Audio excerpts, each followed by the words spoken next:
Well, it's time to learn something about Satisfactory. And today what I want to do is I want to show how to build a store. You know, I had a short that told about stores, and it was a great short.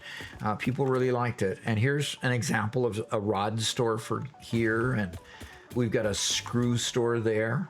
I always put a sign on the outside to say how many ingots go in and how many plates come out in that case. Well, that's interesting that I've got an iron rod store that makes plates. Obviously, I need to correct that sign because I do believe it's actually creating rods. And so, yeah, there's little things that I gotta fix here and there. But here, the screw store, I get 300 ingots in, and I can output 1,200 screws. So that's a great store to plunk down. Here's a plate store that is correctly labeled, 1,200 in and 800 out. So you can see all these different items here that I have stores for, and these are just putting their output products straight into them all. And that's the whole purpose of these stores. Now, when you go inside the stores, these are made on a Mark 6 blue printer. But what I want to do is show you that you can have stores available to you as early as the Mark 1 blueprinters and blueprint things that you have to repeat often. A store gives you the opportunity to get all the numbers right at the very beginning to get it on its feet, and then you can just plunk one down here, plunk one down there, feed it with the number that it says on the outside, and away you go. You're ready to go to the next function. That's the beauty of those blueprinters. So let me get set up with a Mark 1 blueprinter, and I'll show you just how to do it. Here, I'll be back in a moment. All right, so here we have a Mark 1 blueprinter. The Mark 1 blueprinter is going to be 4x4. And the first thing I need to do is we need to go ahead and put 3 foundries on there. Each foundry will have a total input for the 3 foundries of 120 ingots of iron and 120 coal. Now, I said ingots. Now, the reason I said ingots is I'm going to presuppose that we've got an alternate recipe that allows us to use ingots instead of using the iron ore.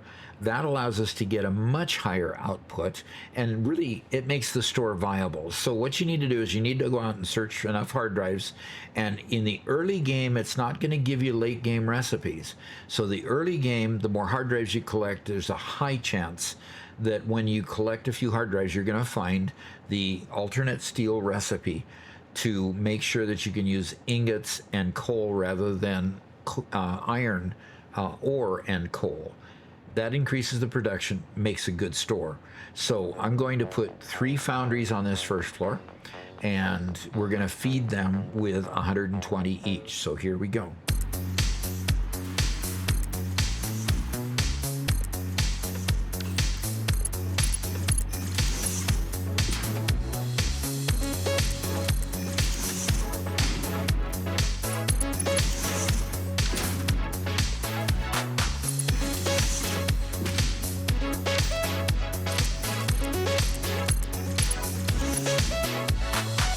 Now, after we put this structure together, we want to go ahead and build a second floor on this so that we can then elevate it to put the next bunch of machines on.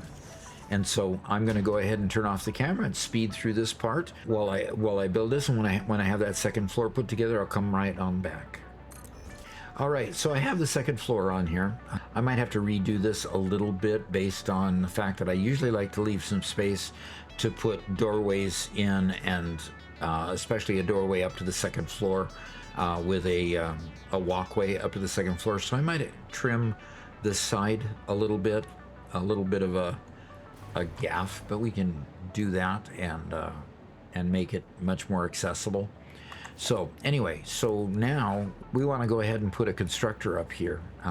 We actually want to put 4 constructors up here. And the reason is because we only use steel for steel pipe and beams.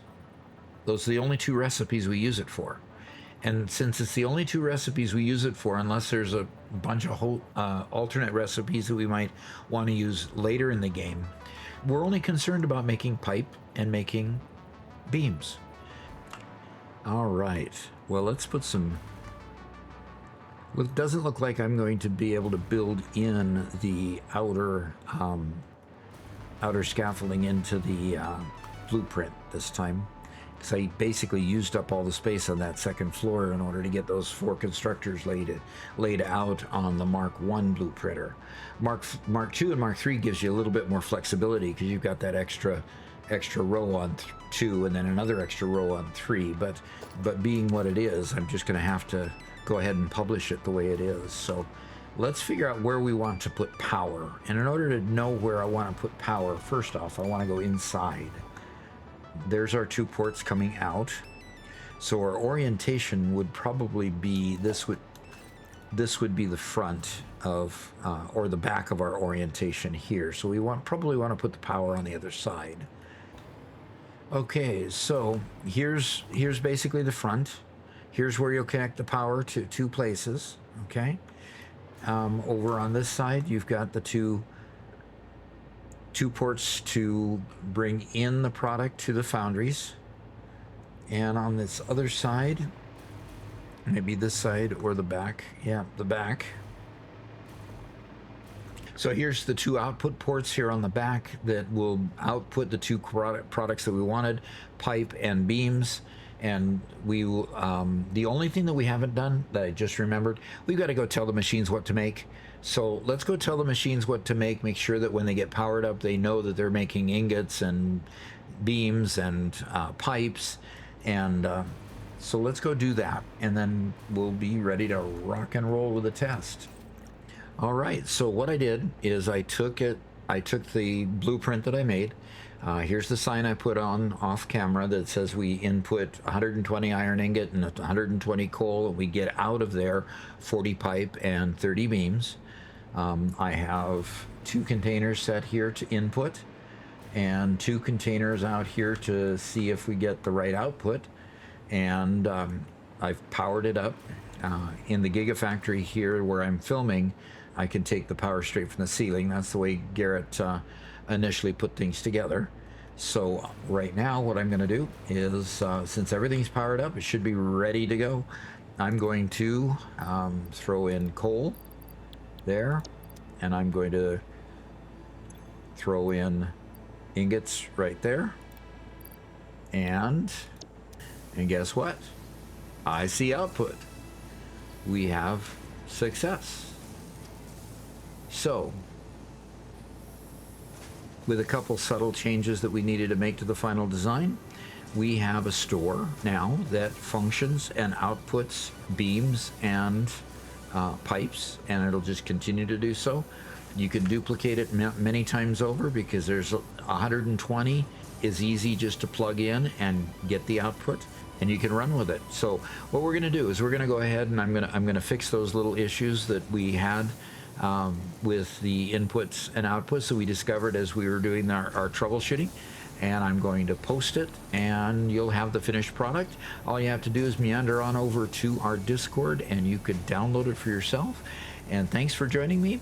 Hit that subscribe button, hit that like button, and come support the channel and play with us if you'd like on our community server. Love to have you, and look forward to seeing you again later. Bye-bye.